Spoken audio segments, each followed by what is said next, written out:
The rain came fast, not like a storm, but like the sky was trying to wash the world clean. Beneath a collapsing bridge in the outskirts of a flooded Missouri town, a desperate German shepherd clawed at rising water, barking wildly at a half-sunken pile of debris. No one understood at first, not until they heard the tiny, muffled whimpers from beneath the wreckage. Her puppies were down there, trapped, drowning, and what this mother did next broke every heart in the rescue team and reminded the world what love looks like when it has four legs and refuses to give up. If you've ever seen the power of a mother's love, this story will stay with you. Subscribe for stories that honor heroes with paws.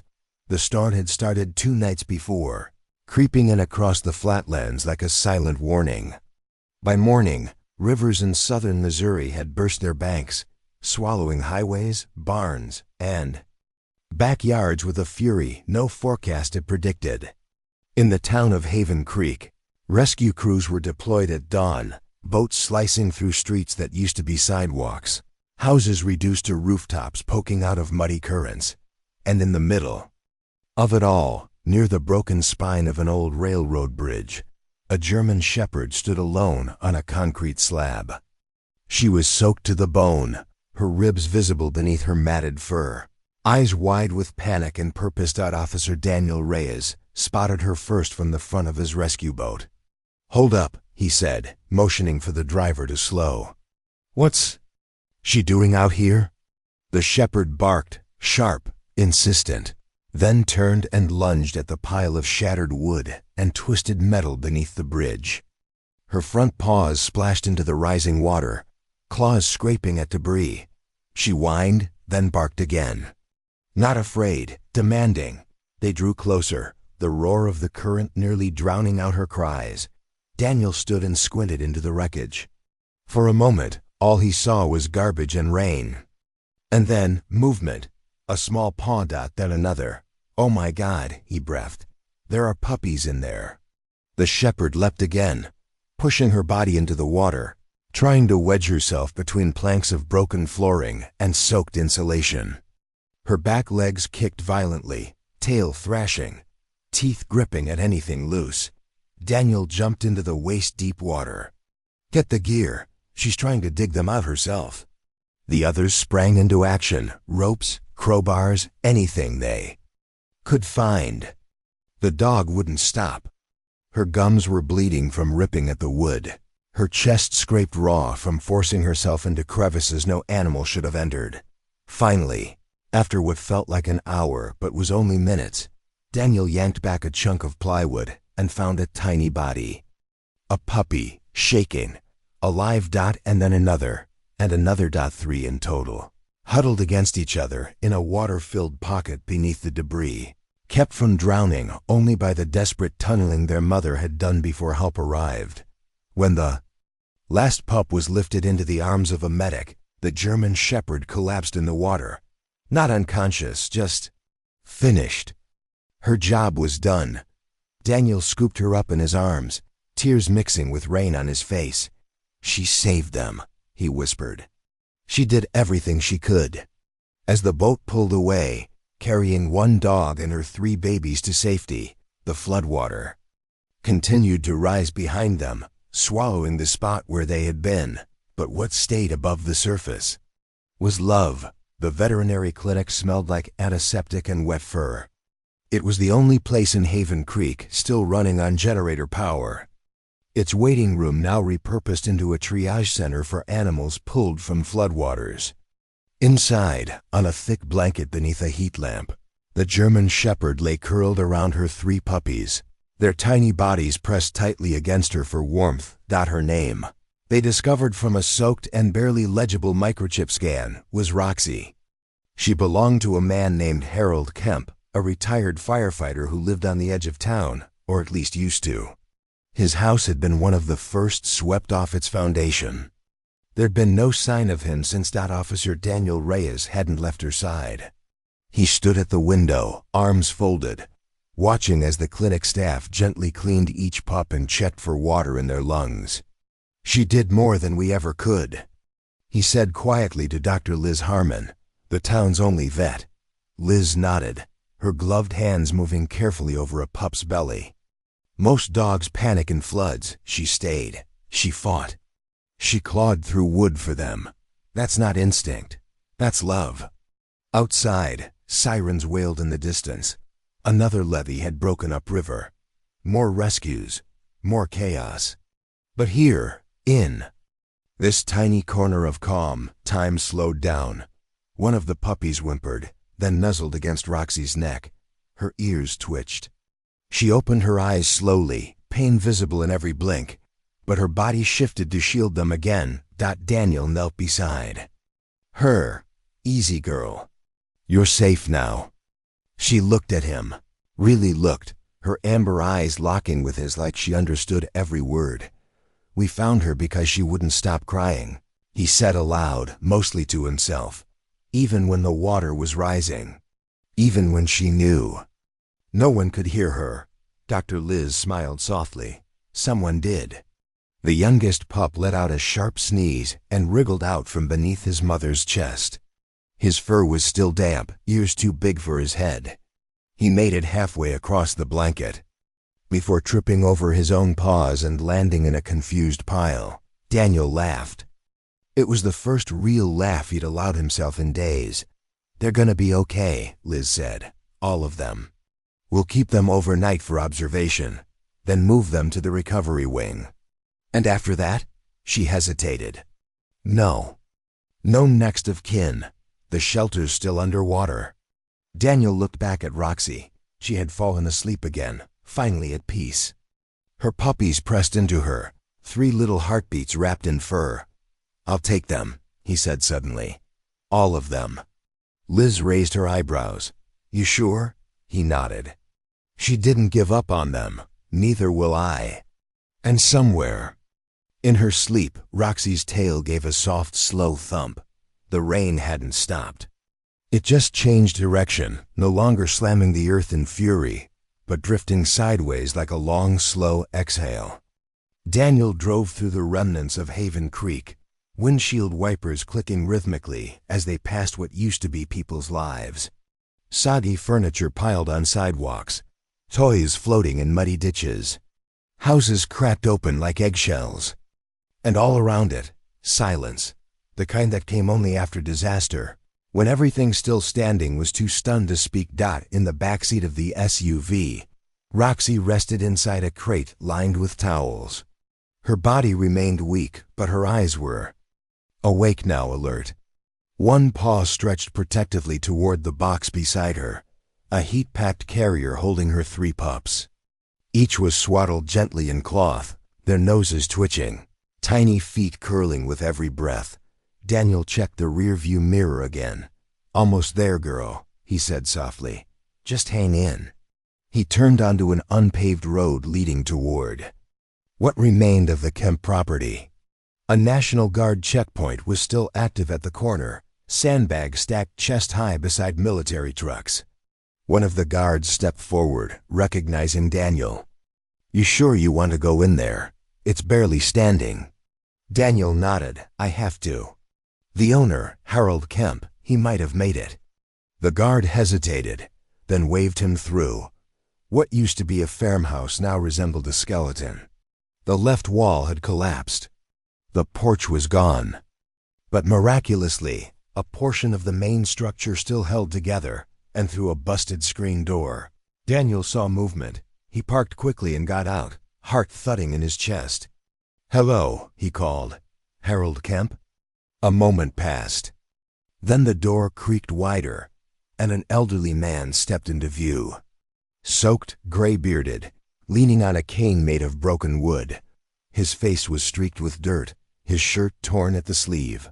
But his eyes lit up with something like fire when he saw the vehicle. Roxy, he rasped. Daniel didn't wait.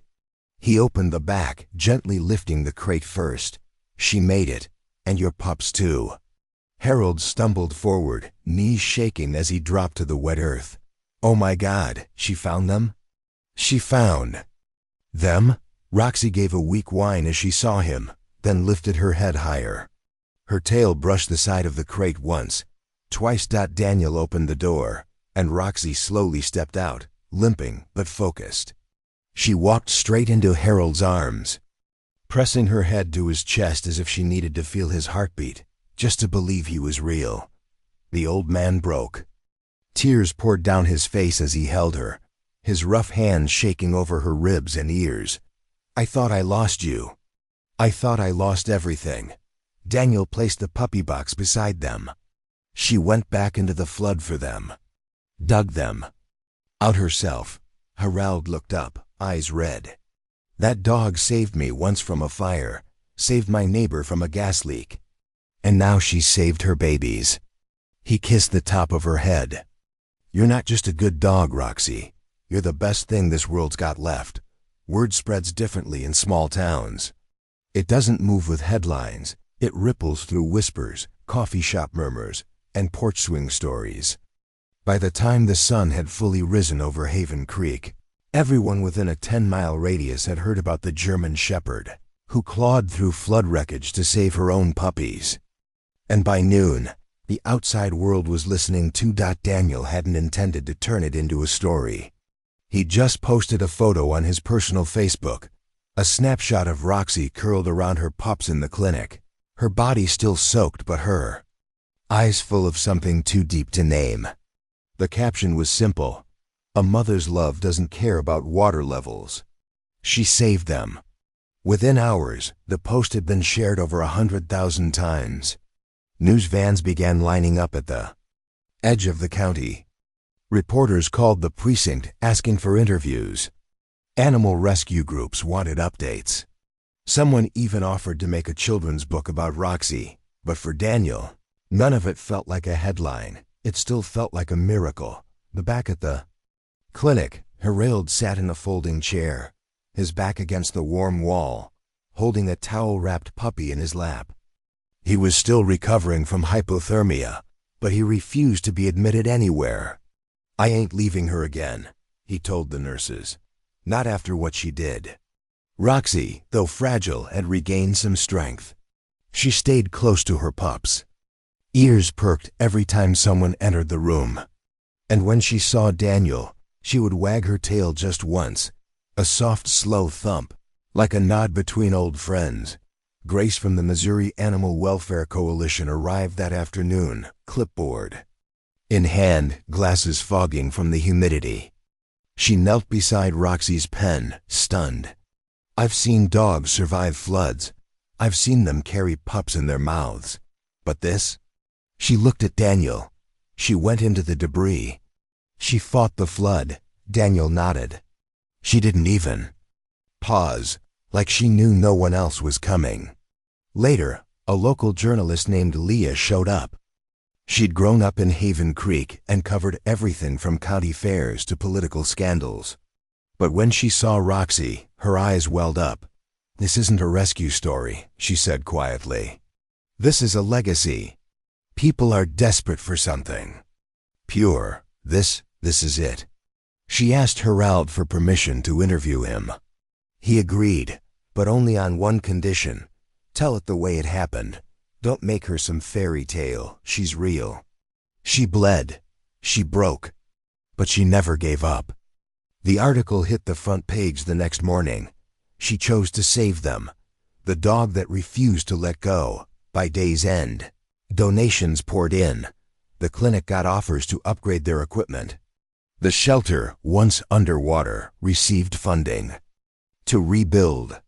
People sent toys, blankets, food, not for themselves, but for Roxy and her babies. Harold shook his head, holding a letter that arrived from a school in Ohio. "I don't understand it," he muttered. "Why her? Why now?" Daniel smiled faintly. "Because when everything around us falls apart, the world clings to the ones who still choose love." And Roxy, that scarred, soaked, unstoppable German Shepherd, had chosen love with her teeth, with her paws, and with every beat of her loyal heart.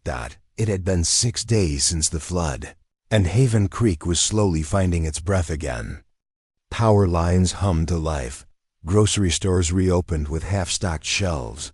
and muddy boots lined up outside front doors.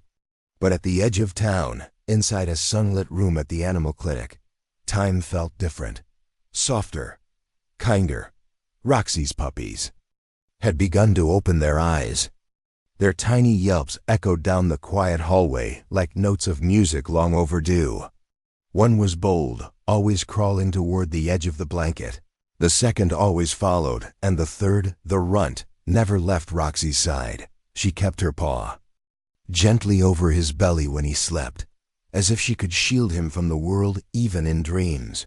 Harold visited every day. He'd made a bed for himself in the clinic's waiting area, refused shelter offers, turned down hotel stays. "My place is here," he told Daniel. "This is my family now." He'd begun rebuilding in his own way, whittling a wooden nameplate for each pup, carefully carving their initials. He planned to keep all three. "They're hers," he'd say. "I'm just the one who gets to watch them grow up." Daniel had become a regular visitor too. He couldn't explain it, not even to himself. There was something about Roxy, the way she looked at you, not through you, like she was always listening, even when you said nothing. And something in him needed that right now. It was Grace, from the Welfare Coalition, who brought the envelope. She arrived on Friday, her smile warm but unreadable. "We got a letter," she said. "Actually, we got hundreds. But this one's different." She handed it to Harold. The envelope was hand-addressed. The return label read, "Fire Department, Clayton, Missouri." Harold's breath caught. Daniel looked over his shoulder as he opened it. The letter inside was brief. "Dear Mr. Kemp, I served with your son Ben on Engine 4. He told me about his dad's dog, how she saved him in that house fire when he was a kid. Said she was the only reason he ever became a firefighter. We lost Ben 2 years ago, but the way you raised that dog, the way she raised her pups, it's the same spirit we saw in him. Thought you should know legacy lives on. Respectfully, Captain Roy Delaney." Harold didn't say a word for a long time.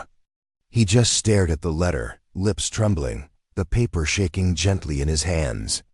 Then, without looking up, he whispered, "She saved him twice, once from the fire, and now through her babies." Roxy lay on the floor, head on her paws, eyes closed. But when Harold looked at her, she opened one, slow and steady, as if to say, "I heard that." Daniel walked outside into the afternoon light, blinking against the sun. A few kids rode their bikes down the road. The town was healing. Not just with hammers and tarps, but with stories. Stories like this. Stories that reminded people it was okay to hope again. Later that evening, Daniel brought in a frame. Inside was the now famous photo of Roxy and her pups, curled in that first clinic blanket. He hung it beside the front desk with a small plaque beneath. "When the flood came, she stayed. Because that's what love does." By the time the leaves began to turn in Haven Creek, the town looked nothing like it had 6 weeks ago. Streets had dried. Schools had reopened. New walls stood where old ones had collapsed. But in the center of town, beside the rebuilt fire station, something new had taken root, not of wood or brick, but of memory. They called it the Guardian's Garden. It wasn't much, just a circular stone path with flower beds around a tall bronze statue. At the center stood the likeness of a German shepherd, head raised, eyes focused forward, one paw protectively placed over 3 smaller pups nestled close beneath her. The plaque read, "Roxy, who stayed when the waters rose." The dedication ceremony drew a crowd that even the mayor hadn't expected. People from neighboring counties came. Schoolchildren held hand-drawn signs. A choir sang softly in the background. But it was Harold, dressed in a simple button shirt and suspenders, who stood beside the statue holding a leash. At the other end sat Roxy. Her coat had grown back thick and gleaming, and her gait, though still stiff, carried the grace of something unbroken. She didn't bark, didn't move, just sat, regal, quiet, and whole, as if she somehow understood the moment was for her. The pups, now nearly 3 months old, flopped beside her with oversized paws and the restless energy only youth could bring. Each bore the same piercing, amber eyes as their mother. The crowd melted around them. Daniel spoke briefly.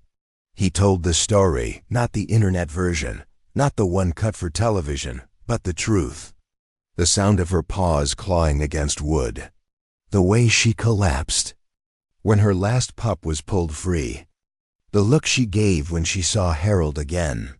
He told it without notes, without rehearsal. Because he didn't need either. She didn't do it for glory, he said. She didn't do it for cameras. She did it because they were hers. And she wasn't leaving without them. After the speeches, people approached in silence, kneeling beside the statue, laying flowers, notes, collars from lost pets. One little girl set down a drawing of a dog with a superhero cape. On the back, it read, "You saved the world." That evening, as the crowd faded and the sun painted the statue gold, Harold sat on the bench nearby, Roxy curled beneath him. The pups napped at his feet. He reached down and scratched her behind the ears. "You did good, girl," he whispered.